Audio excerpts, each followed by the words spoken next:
Gaylord Nelson wanted to do something to protect the environment and hence to give a political backing to it. He was the first one to initiate it, the World's Earth Day.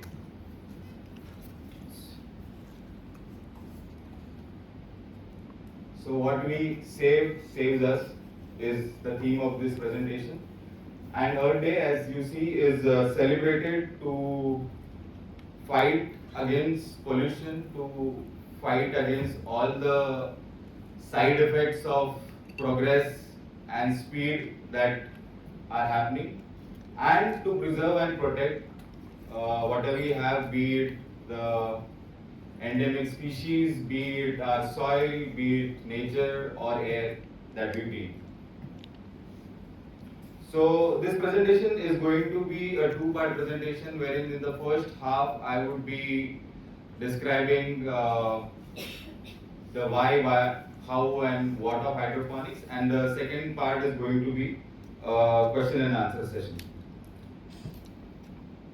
So like the oil spill of the US triggered the initiative of World Earth Day. What triggered hydroponics in our life? I would like to tell you about that. So 10 years back, so me and my wife Natasha, who is sitting here, we both of us are architects and we run a design practice by the name Studio Did. So in our practice, 10 years back, we used to propose our clients to have plants at their house. And most of our projects being holiday homes, people were worried about holiday homes or second homes. People were worried about who's going to water the plants. 15 days will not be there, 1 month will not be there. What happens when we go on a vacation? So we are trying to find out ways, where people would not have to invest so much into growing their greens, but would find something that would automate the systems, and maybe they would have to monitor it maybe once a month or once in 15 days. So that is how we started studying hydroponics. Put some quantum of water so that the plant can uptake it as and when it needs. Rule number 3 is to hold some air for the plants. So we must have heard many a times that people saying my plant died because of overwatering. So now the death of that plant is not because of overwatering, because it has taken up the space that was reserved for air.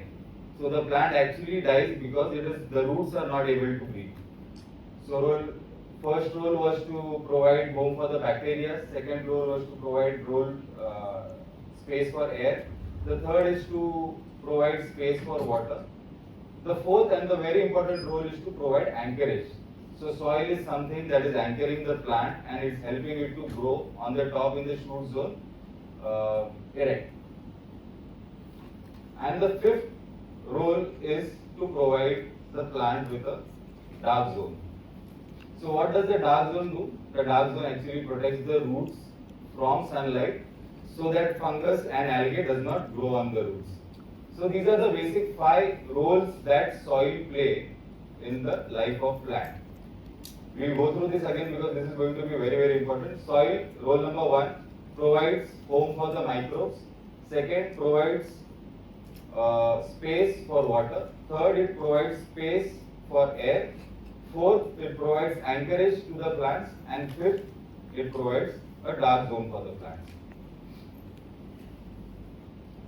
So now if all the 5 roles that the soil performs in the plant, life of the plant, is being substituted by something else, there would be no need for soil. So this is the basic concept of hydroponics, wherein all the roles of soil are taken care by something else. So to provide this, to explain this, we have taken a container. Now this container, if you see, has a lid on the top. There is a small hole into which a net cup is placed. So this is called a net cup. So what happens is when you place the plant in the net cup, there is space for the roots to come out and dangle. So here if you see, the plant is placed inside. This plant will be supported with pebbles or sponge, and there are roots that are going and falling into the nutrient solution. Now let us see if we have provided for all the roles that the soil provides. The first role was to provide a home for microorganisms so that they create nutrients. So we don't want microorganisms because we are providing them with ready-made nutrients that we have made. So this is the nutrient solution. First role is satisfied, provision of nutrients. The second role is to provide for air. Now if you see, the plant is not completely submerged in water. The roots are not completely submerged in water. Part of the root is still above the water level. So the roots have space to breathe. Now this is very similar to the roots of the coconut trees that we see. A coconut tree will always have some roots on the top. They are nothing but they are all air roots which absorb oxygen from the atmosphere. So oxygen and carbon dioxide both. So providing of nutrients, provision of air, water is already there because the nutrition is made in water. Fifth is it is providing anchorage to the plant. So we are doing it with the help of net cups and supporting it with pebbles. And the fifth is to provide a dark zone. Now for presentation purpose, I have taken this as a container so that you can peep in what's inside, but actually it should be like this. So all the 5 roles of soil are being substituted by something else, and hence this is our proof for hydroponics. So this system of growing is called off-grid method of hydroponics, which is called a Kratky method. So this is something that you all can start or try immediately after the presentation is over, maybe tomorrow or. This is another example of a Kratky system, wherein you see we have a container. We just have to take care that the container is not transparent. There is a lid on the top. On the lid of the top, we have made small holes, and then we have inserted net cups like this. In the net cups, we have placed the plants. The plants, if you see, are not complete. The roots of the plants are not completely submerged in water.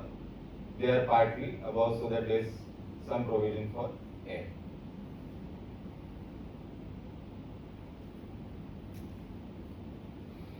Let us now look what nutrients are required by plants. So this will help us in formulating our own nutrient solutions.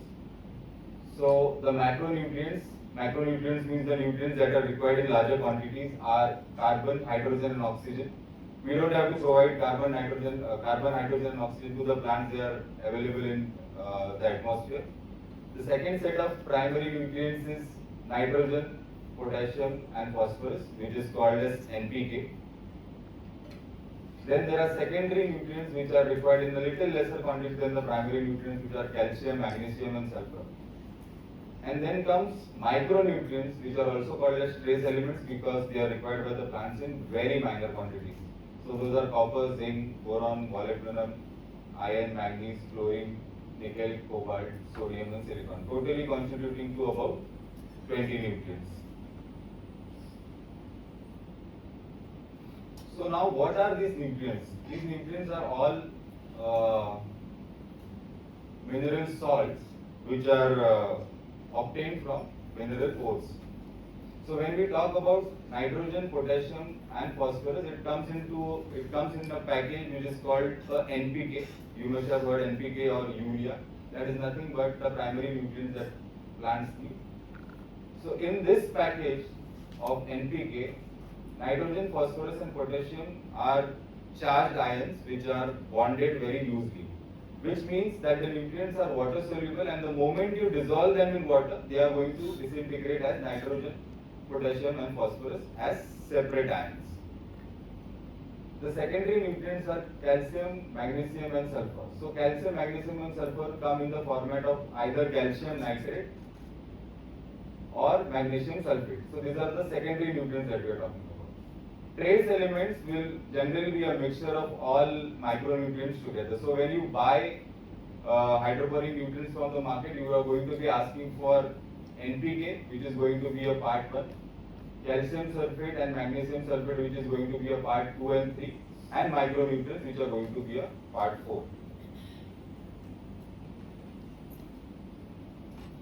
So this is how a package of hydroponic nutrients looks like. Part 1 NPK, part 2 calcium nitrate, part 3 magnesium sulfates, part 4 micronutrients. So if you want to buy nutrients online, what you are going to search for is NPK, calcium nitrate, magnesium sulfate and a pack of micronutrients.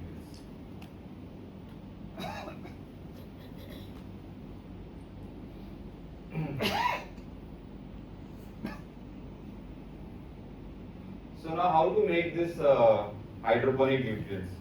So generally by thumb rule, hydroponic nutrients are made by in the combination or in the ratio of 2 to 2 to 1 or 1 to 1 half, wherein 1 part NPK, 1 part calcium nitrate and half part magnesium sulfate is mixed to make a nutrition solution.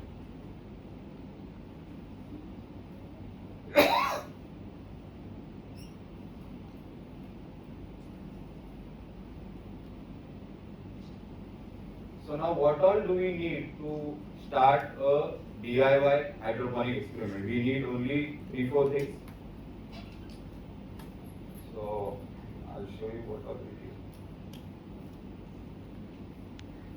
The third thing that you need is a litmus paper to check the pH of water. And the fourth thing that you need is a TDS meter. In a nutrition.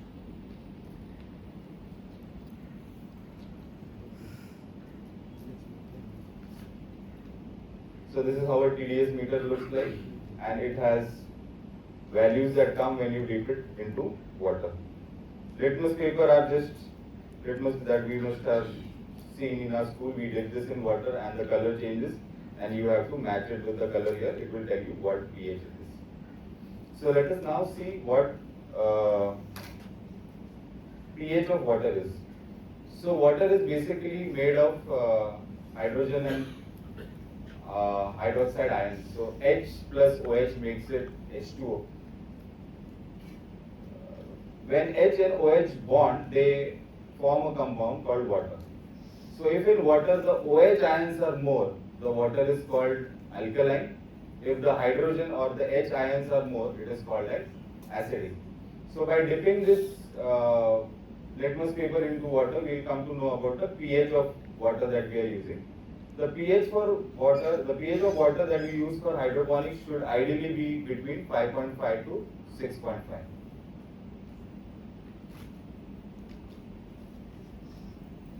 The reason for this being, whatever nutrients, all the 20 nutrients that we are providing for the plants, the plant will be able to take it up only when the pH is in this desired range, between 5.5 to 6.5. If the pH is more, which means the water is alkaline, say the pH is 8, there will be some nutrients that the plant will not be able to absorb. Whereas if the water is acidic, there will be different nutrients which the plant will not be able to absorb. So our aim has to have water or a nutrient solution that is in the pH level of 5.5 to 6.5. So now there are ways to reduce or increase. Suppose if you take water from the source, like you decide to use well water for hydroponics and you come to know that the pH is 7. You mix the nutrients and the pH shoots up to 7.5. The pH increases, the alkalinity of water increases. Now what do? You want to make it acidic. You want to add some acid to it. So there are compounds like citric acid or dilute sulfuric acid which you can add to the nutrient solution to make it more acidic. Whereas if your water is very acidic, to make it more alkaline and to bring it to the range of 5.5 to 6.5, you can add something like baking soda or sodium bicarbonate to make it more alkaline. So the pH of water or the nutrient solution can be adjusted. There are solutions in the market that come and are called as pH up solution and a pH down solution also. The only care that you have to take care while adding acid or hydroxide to your solution is that you have to add it drop by drop, so that a minor quantity, a single drop can raise or reduce your pH by a considerable amount. So pH paper or litmus paper is what we need. The second thing that we need is a TDS meter. So TDS meter is something that will tell you the quantity of total dissolved solids in a nutrient solution. And it is measured in the unit of ppm. ppm is parts per million. So now the TDS meter is showing a reading of 1200 ppm. So what you do is you just dip this TDS meter in the glass of water and it will show you the reading.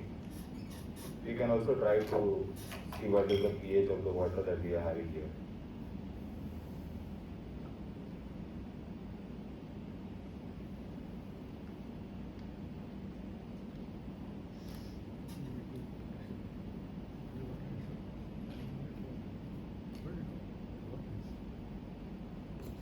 So it's orange and slightly greenish. To me, it looks like somewhere around 6.5. So it's on the outer limit that is tolerable. If you check the TDS of water,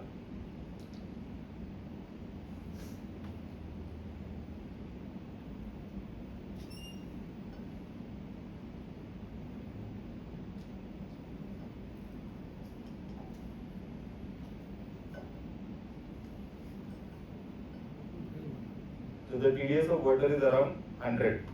That means this is telling you the salts that are already present in water. RO water will have a TDS of around 0 to 20, which means that RO literally removes all good and bad things from the water. Now the acceptable TDS for the water at source uh, should not be more than 150. So when you check your water at source, you have to check the TDS of the water, and that TDS should not be more than 150. Okay, so when you add your nutrient solutions to water, the TDS will start increasing. So not what are the desired values of TDS that we want. So when we are growing leafy vegetables, the TDS that we require should be around 800 ppm, which is the strength of the solution. If we are talking about flowering crops, the TDS of our nutrient solution should be around 1800 ppm. If we are talking about fruiting crops, we have to take our TDS to 2500 ppm. So these are the strengths of the solutions that we should achieve by adding nutrient solutions into our reservoir.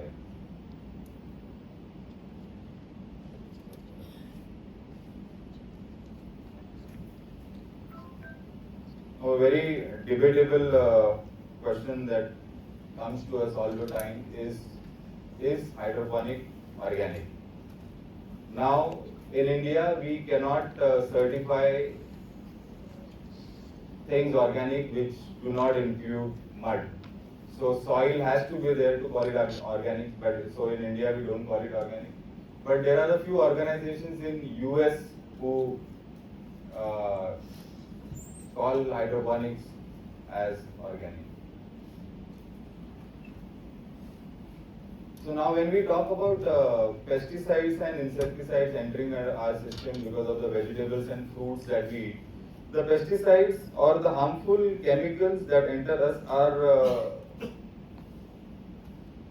very rarely through the synthetic fertilizers that are coming, but are more from the pesticides that we spray. So when we talk about hydroponics is generally a form of urban farming which are done in controlled environments like a polyhouse. So the use of pesticides and insecticides comes down by a great extent. So that is why hydroponic produce is much more safer to use.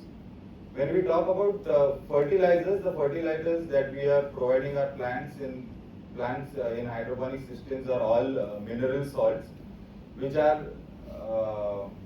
once dissolved are separated into individual ions. So they are the exactly same nutrients that the plant is uptaking while somebody is doing organic farming. So these are the same chemicals that are being taken up by the plant, be it organic farming or be it hydroponic farming.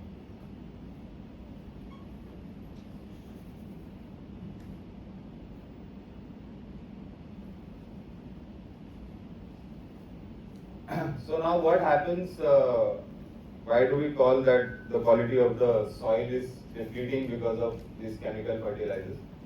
So many chemical fertilizers, a few of them are totally soluble in water, whereas some are soluble over a period of time. Many fertilizers are coated with contents like sulfur for slow release of nutrients.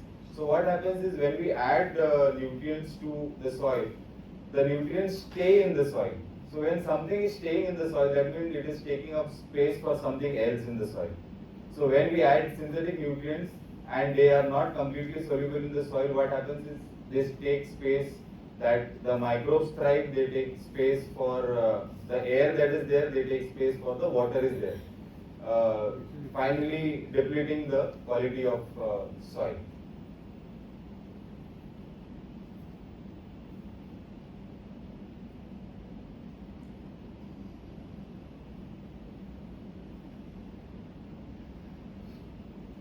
So now let us come to different types of hydroponic systems.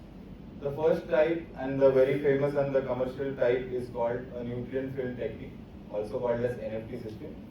In this technique, if you see, there is a pipe, a round circular pipe in which holes are drilled on the top. In the holes again, there are similar net cups that are there. In the net cups, we plant our saplings, and there is a thin layer of water that is flowing through the pipe. So this is basically a two-part setup wherein there is one part which is the nutrient reservoir. Imagine it to be any tank that has water with dissolved nutrients, and the second part is the pipe that is there on the top. So what happens is you pump in water through a pipe and put it in the pipe from one end, and the pipe flows because of gravity, the water flows because of gravity and comes back to the reservoir. So it is a closed loop system wherein a thin film of water is flowing through the system. So if you see here, there is a continuous supply of nutrients that is happening.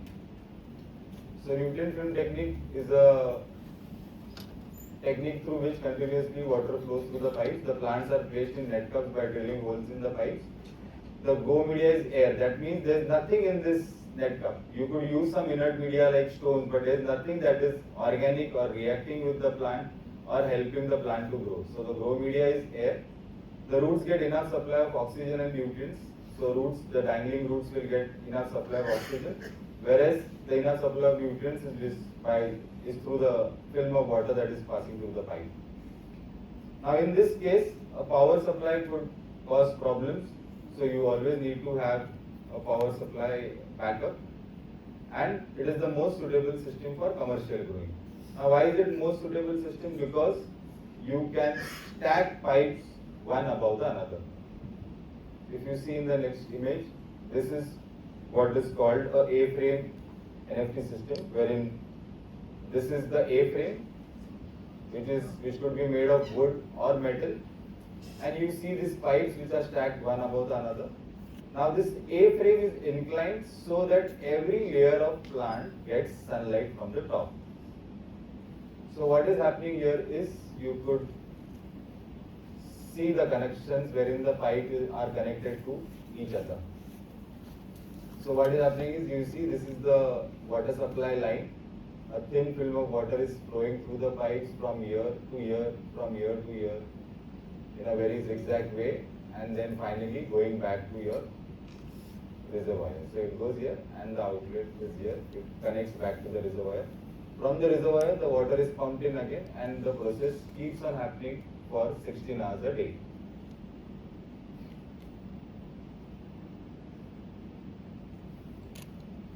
The most important thing to remember here is that the roots should not be completely submerged in water, and there should be only a thin film of water running through the pipe so that there is sufficient amount of air.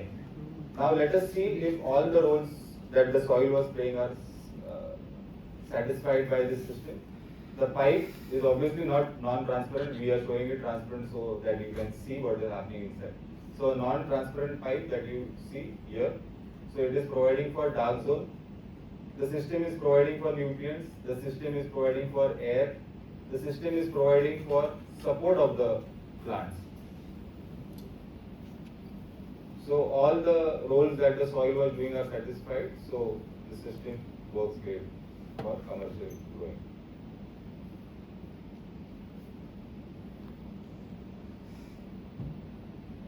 The second system is called a deep water culture system, wherein we have a container filled with nutrient solutions and a styrofoam which is floating over it. So if you see, this is how it looks. There is a huge tank of water which is filled with nutrient solution here, and this is a styrofoam or a thermocol into which holes are drilled. On the top, these net cups are placed and the plants are placed into the net cups.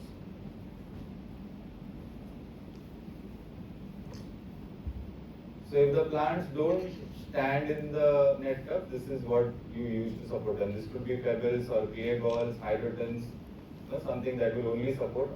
Everything that we use in any hydroponic setup is all inorganic. So there is nothing that will react with each other. Only the nutrients and the plants are the two things that react. Otherwise, everything else is inert. If you see in this system, in the previous system we saw NFT, there was space for oxygen for the plants. So there was no need to supply any aeration here. But in a deep water culture, since the plants are directly floating on the surface of water, we don't have any space for the roots to take up oxygen. So what we do here is provide an air stone and try to pump in oxygen into the entire system. So in a deep water culture, plants are suspended in nutrition solution on floating beds. Floating beds are generally styrofoam or thermocol sheets, suitable for water-loving plants like lettuce. So this system has a very limited choice of vegetables which can be grown. So lettuce is one plant which can be grown in such a system. So many of the lettuce growers all over the country and abroad use this system when it comes to lettuce. So this is not suitable for large plants because it is very difficult to support a large plant in this kind of a system. Suitable method for commercial growing when it is crops like lettuce, and oxygen needs to be provided by aeration.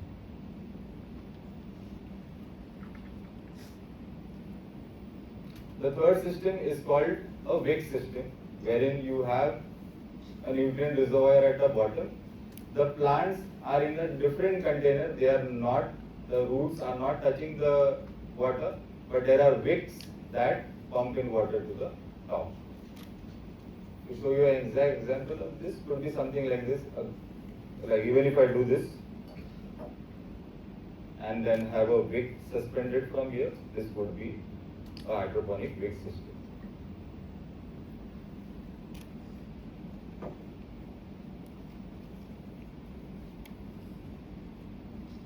This system is not generally used. Only home growers could use this system, but this is not a system that commercial growers use.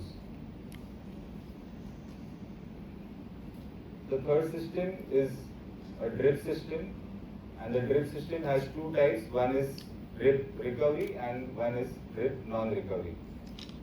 So drip non-recovery is the general practice that we see in traditional agriculture, wherein you provide water by drips. Whatever nutrient and water the plant wants is taken up by the plant, the rest goes down into the soil.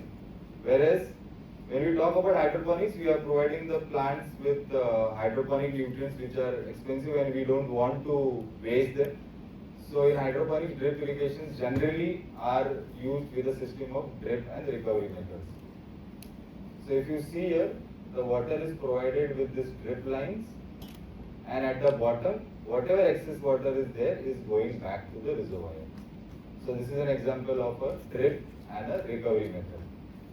These buckets that you see, because of this particular size, they are called Dutch buckets. So this is a Dutch bucket.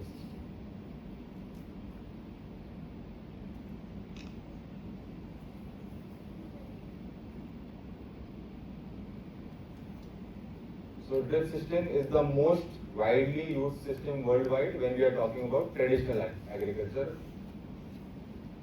Timers are used to supply nutrient solutions and drip lines. System requires very low maintenance. Has two modes, recovery and non-recovery. In the recovery, the runoff water is collected and recirculated. And in non-recovery, the system, the runoff is not collected. Very similar to our traditional agriculture. The last system is called aeroponics. Again, we have a nutrient reservoir which is closed from the top. The roots are dangling in air, but the water is supplied to the roots either by misting or spraying.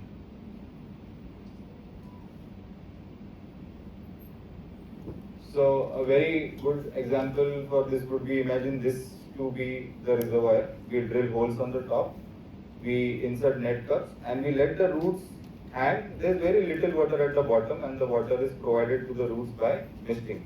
Would be a very good system to grow rooting crops like potatoes in such a kind of setup. And the biggest benefit would be you could open the chamber and see whether the potatoes are ready to harvest or not. Whereas in traditional agriculture, you cannot do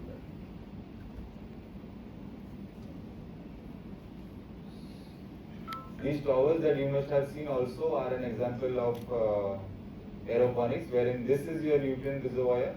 The water is pumped to the top, and from the top it comes in the form of sprinklers down and gets collected back into the reservoir.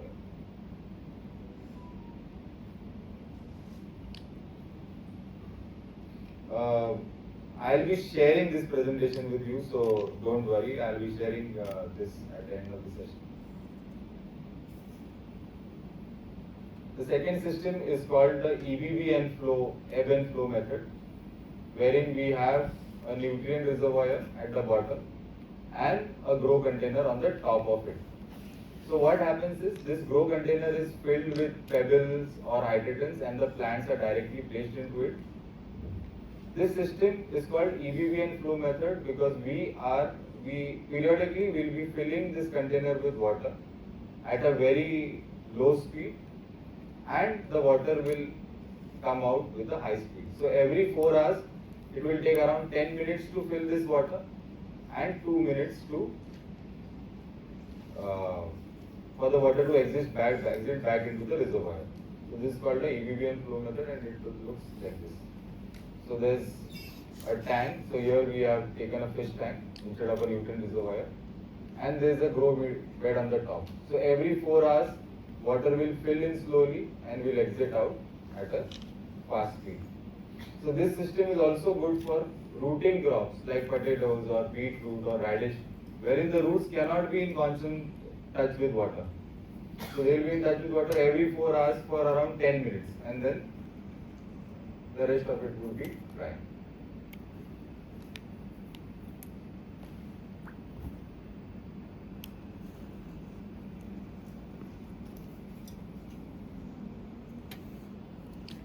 So now, what are the advantages of hydroponics? So advantages with regards to land resources.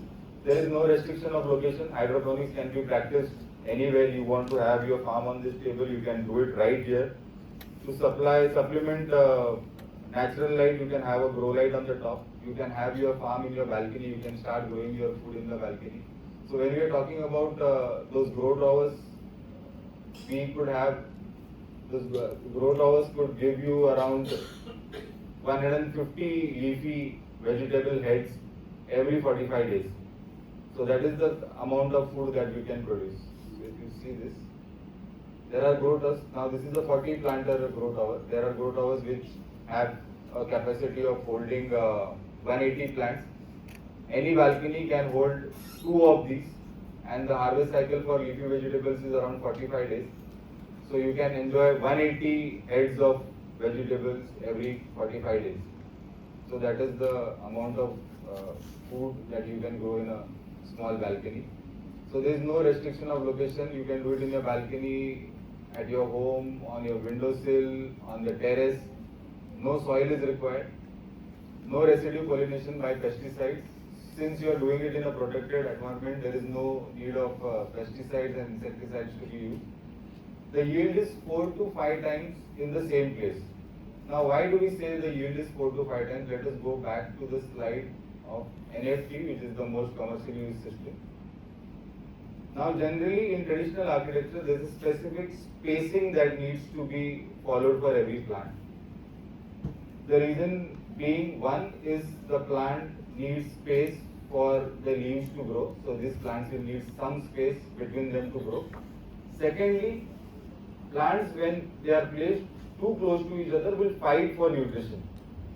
So there are 2 reasons for this. So traditionally, if cabbage would have been planted 1.5 feet away from each other, in hydroponics we can get them closer because we are providing them with ample amount of nutrition and reduce the spacing to half.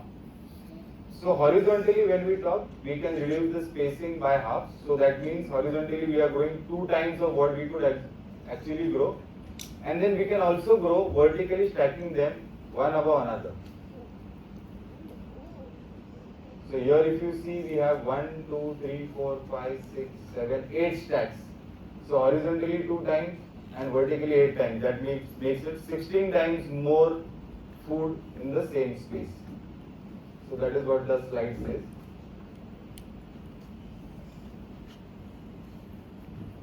Four to 5 times yield is a generic thumb rule. There are farms which have 50 stacks. So when you are talking about 50 stacks, you are talking about growing 100 times more food in the same amount of space. No damage to the farmland because there is no residue, there is no runoff water, there are no chemicals, there are nothing that are going to the soil. All the nutrients are continuously moving within the system in a loop. Advantages considering human resources. So automation is possible. We were talking about making nutrient solutions. There are machines that could formulate nutrient solutions for you. There are machines that could adjust your pH. There are machines and robots which could do harvesting for you. So a lot of automation is possible in hydroponics. Since there is no soil, the farm conditions are always clean and hygienic. There are no health hazards due to chemicals.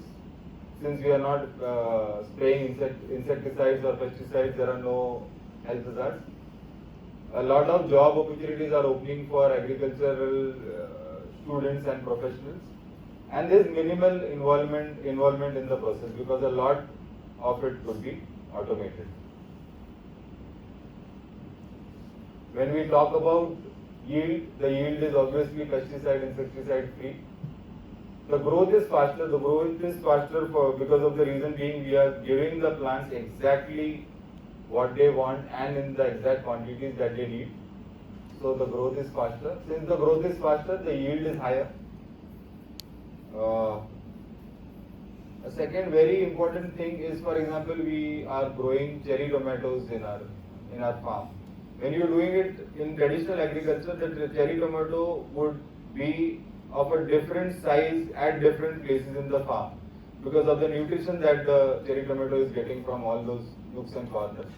Secondly, the size of the cherry tomatoes would also be different. There will be a need for grading the cherry tomatoes of various sizes when you want to sell them in the market. But in hydroponics, the entire conditions throughout the systems are uniform. So you get a yield which is of a predictable size and a predictable taste. So in a traditional farming, the taste of tomatoes would change in summers and rainy season, whereas in hydroponics, the taste is always going to be the same. For example, if you so you are growing cherry tomatoes and you providing it to a company like Domino's, wherein they want the same size of cherry tomatoes and with the same taste all throughout the year. So this is not going to happen with traditional agriculture. It would only be possible with hydroponics without grading your produce. Again, because of providing optimum quantity of nutrition, the yield is going to be more nutritional, and there is no contamination through soil. So if you are talking about cabbage or broccoli, many a times 25% or 20% of the leaves are wasted because they are directly in contact of the soil.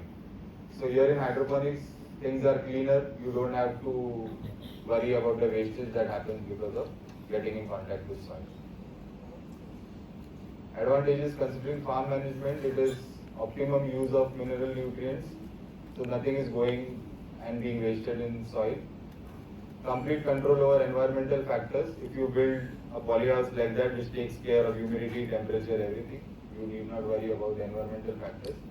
Pest management is easy because you are doing it in an enclosed atmosphere, you are not letting the pest inside in the first place. Harvesting is easier and clean. Automation and robotic help is possible, and it is an end to seasonal growth. What are the to be high? most of the hydroponic farms which fail, the reason being they are not able to achieve their ROI faster because the initial investment was high. But if you do a basic study and try to build it yourself, it is not going to be a high investment. You need to have thorough study of hydroponics and advanced automation to be successful. Waterborne diseases may spread easily. So since we call it as a closed loop system and it is the same water that is running through all the plants, the waterborne diseases could spread very easily. So one corner affected, the entire system can go down. So, but since the conditions are hygienic and we are preventing everything right at the beginning, we are trying to follow all the procedures of hygiene, we could easily avoid these waterborne diseases. Power failure could be a major concern, but we need a power backup for that, and keen monitoring is required. But over a period of time, all the disadvantages will surpass the advantages because of the price that you get for the yield. There are now the regular spinach that we buy in the market, you could get it for around 60 rupees, 70 rupees a kg. There are people who have branded and marketed spinach and selling them at 1500 rupees and 1600 rupees a kg. So there is a market for that as well. So if you, even if the initial cost is high, if you brand your produce well, if you market it well, if you educate people about the value of these hydroponically grown vegetables, you could easily surpass the disadvantages that we have. So the next part would be an interactive one, which I think I'll go back to the slides, and if you all have any questions, you all can ask and I'll be happy to answer. So where is your farm? It's in Anjuna. Where? Anjuna near St. Michael's Church. There's a restaurant called La Cucina. It's just opposite.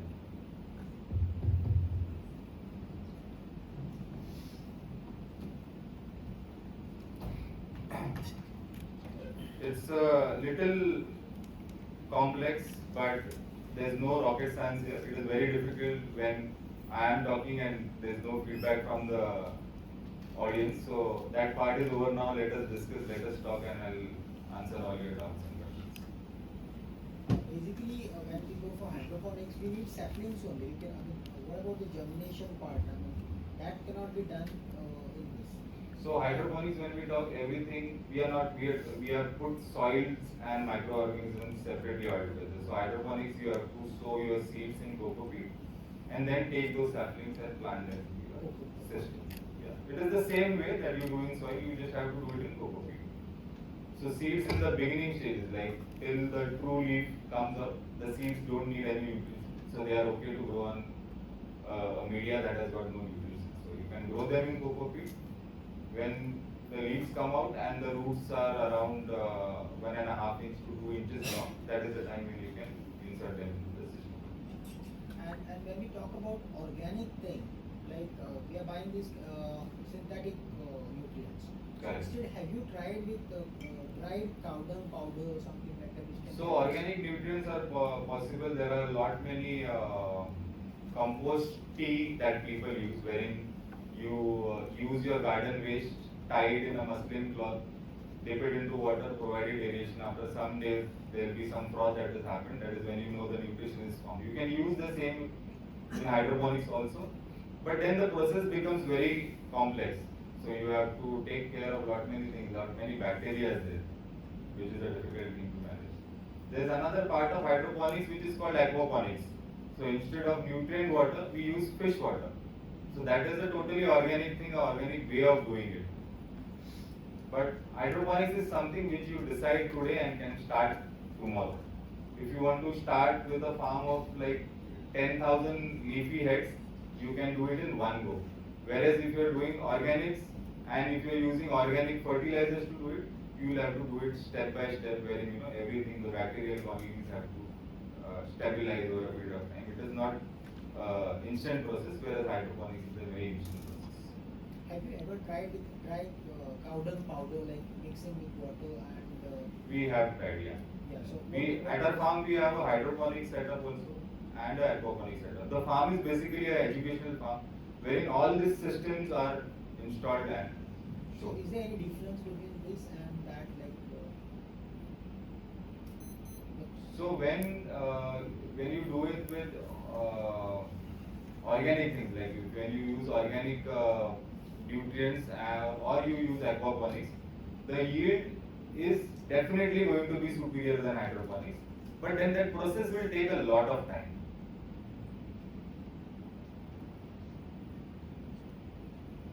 For a starter, what is the minimum that you can grow on hydroponics? For a You start? can start like this. No, So, no, a little, means quite a. on a commercial level or a Not hobby. commercial, for home. So you can do it in your balconies. Yeah. A balcony setup would be great So- to begin with. So what will be the cost coming? So the cost, Depending on which system I'm going to use. yeah. So suppose if you want to do a small NFT setup wherein you put in pipes on the balcony, so the pipes are going to cost you around 4,000-5,000. And what about the rains and all, rain beating? So if you are growing a crop which has problem with rain, for example, if you are growing cherry tomato will not grow well when it is raining. Then you need to cover your balcony from the sides. So you don't need to build a polyhouse, but something that will protect your crops from harsh sunlight and rain. Have you got any suggestion for a small plant to start immediately? So you can start with any leafy vegetable. Any leafy vegetable is easy to grow. You can start with spinach, even cherry tomatoes or bell peppers. You require some equipment, no? The equipment that we need is a TDS meter. This is available on Amazon. The cost would be around 200 rupees. Litmus paper is around 150 rupees. And the hydroponic nutrients will cost you around 1500 rupees a kg. Okay. But for a home setup, they will last you for a year. Because your talk was very valuable talk you gave. Yeah, thank you. It will be more interesting if you all ask questions and then. Can we get some more contact numbers, like your contact number, the number from where we can buy these? Or we can things? come to see your setup. Yeah, the setup right now for another 1 month is under automation. We are adding automation to the system. It was running till last month. Now 1 month there is a break. From June onwards, anytime you all can visit. From the farm. June onwards. Yeah. When you give your presentation, you will send it to us by WhatsApp, or how will you give it to us? So there's my number at the end of the presentation. Can we take that?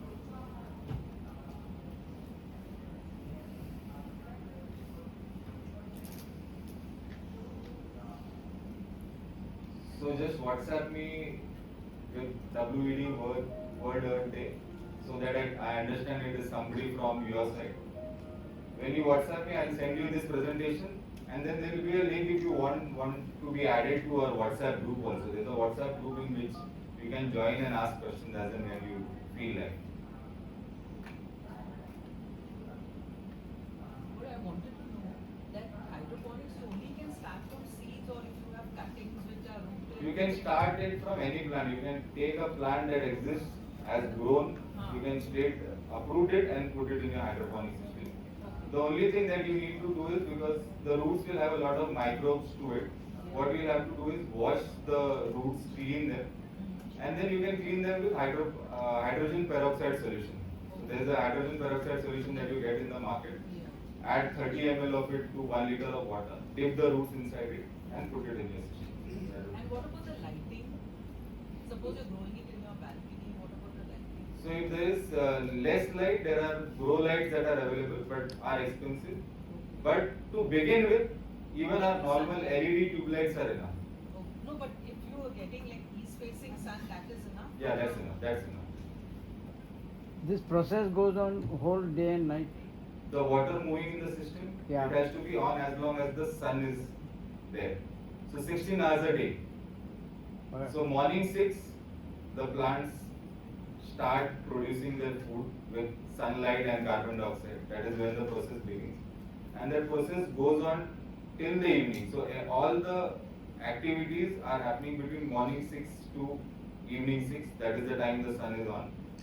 By evening 6, the plants, as the sun sets, the plants start resting and there is no activity happening. So And that is the time no when the circulation system- is required. No circulation is required during that time.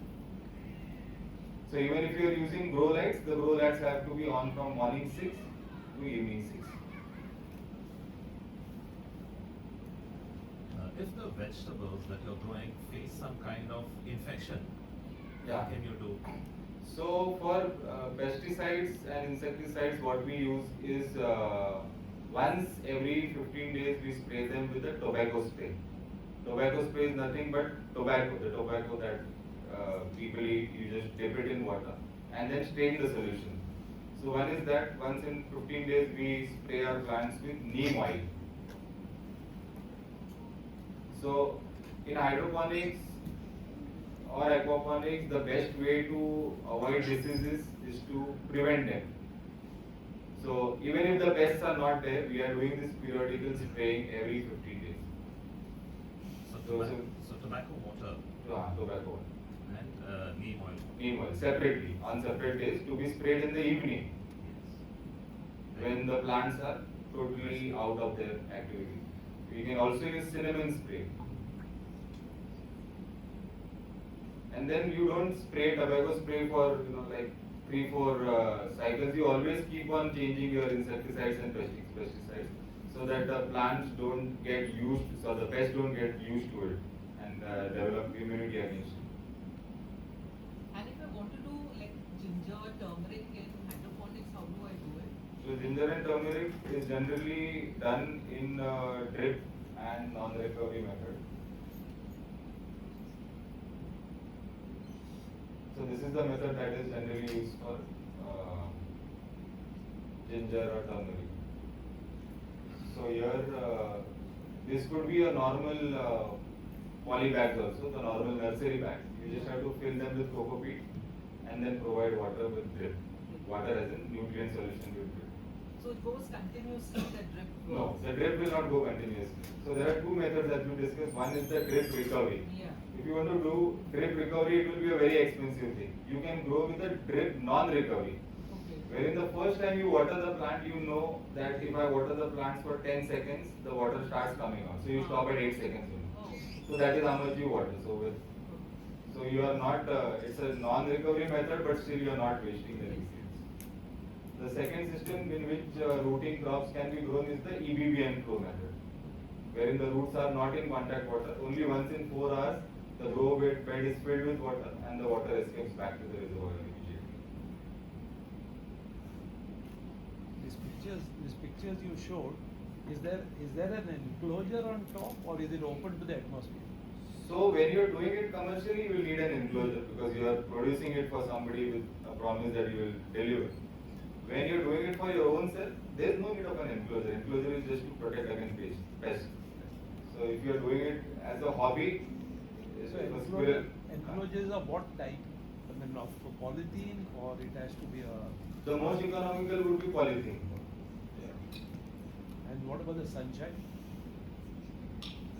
The polythene is generally a 4 or 5 layer thing which has protection against UV and. So sunshine will come through that.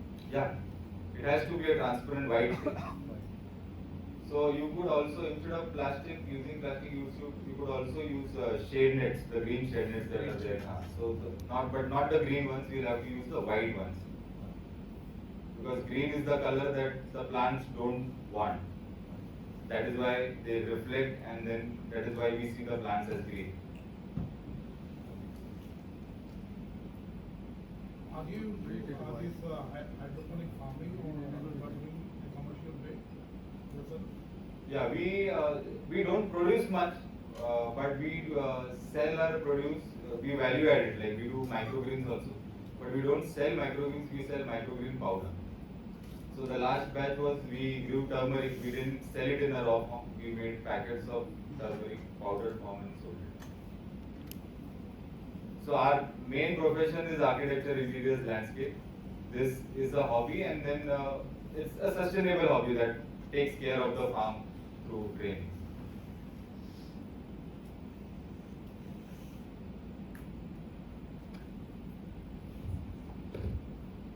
So every 1.5 months we do a 3-day master class on hydroponics. The next one is on 6th of June, which happens to be World Environment Day. So it's a 3-day training where each and everything is practically done on the farm. All the setups are being built by participants, and and then you actually get to see everything and experience it. Any questions from the students who are attending? So in that, so if you put cocoa and grow your sprout, so later on it doesn't have contamination of because of cocoa continuation. We are assuming that the cocoa peat is sterile. So the cocoa peat that is used in hydroponics is called a low EC sterile cocoa peat. Or before you sowing your seeds, since you are putting it in a hydroponic system, you can soak your cocoa peat in boiling water, then squeeze it and then use it. Or you can spray hydrogen peroxide on the cocoa peat when you are sowing the seeds. But contamination could happen everywhere, anywhere. So like I said, when you uproot a plant from soil and put in your hydroponic system, you have to sanitize it. Similarly, when you are removing it from cocoa peat and putting it in the system, you have to dip it in hydrogen peroxide solution, sanitize it and then put it in the system.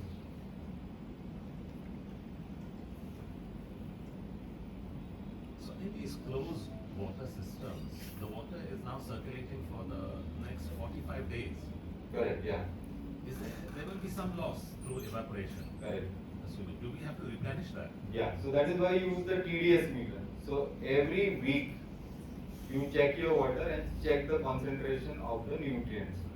So if I want to keep my nutrition at a strength of 800 ppm, the next week I check and the TDS comes down to 750. So I add little more nutrient and get the nutrition water to 800 ppm again. So Sometimes. that's the reason for the TDS meter. Then. Yeah, correct. So that will tell you how much nutrients are present in the system. It could also happen that the TDS might rise because in the summers the plant might take up more water. So in that case, if the TDS rises, the TDS becomes 900, then you add some plain water to get the TDS reading back to 800 ppm. So the TDS, now you sow the seedlings and the seedlings are grown to 2 to 3 inches. There's still time to plant them in the system. What you do, and then you want to water the saplings. What you do is you water them with a 200 ppm TDS. Then when you shift it to the system, now for leafy vegetables the TDS required is 800. So what you do is you slowly increase the TDS of the nutrient solution in water as the plant grows towards maturity. So initially it will be at 200 ppm, then you take it to 400, then you take it to 600, and finally when you are about to harvest it, the last week it goes to about 800 ppm. So you do a gradual process of Gradual process. till finalization. Yeah. Till So this, harvesting. yeah. Then we said like flowering plants will need a TDS of 1800. So the same plant, the same spinach, you want to get seeds out of it and you want to go to the flowering stage, then you have to slowly increase it to 1800.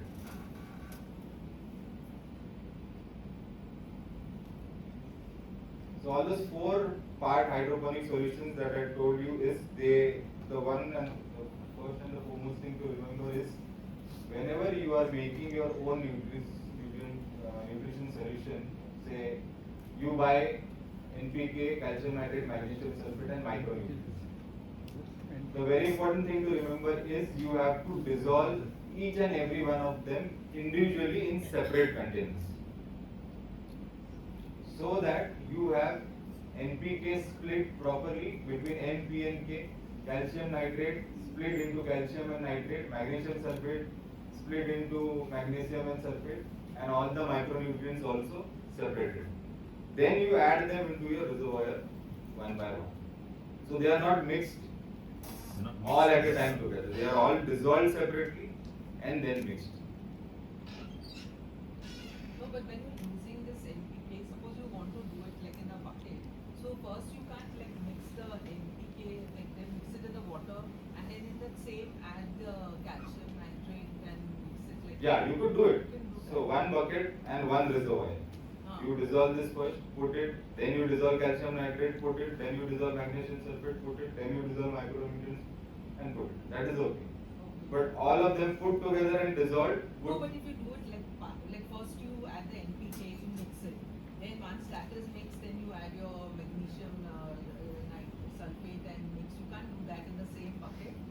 We can, but not in the reservoir. Yeah, You dissolve it separately outside and then add them one by one.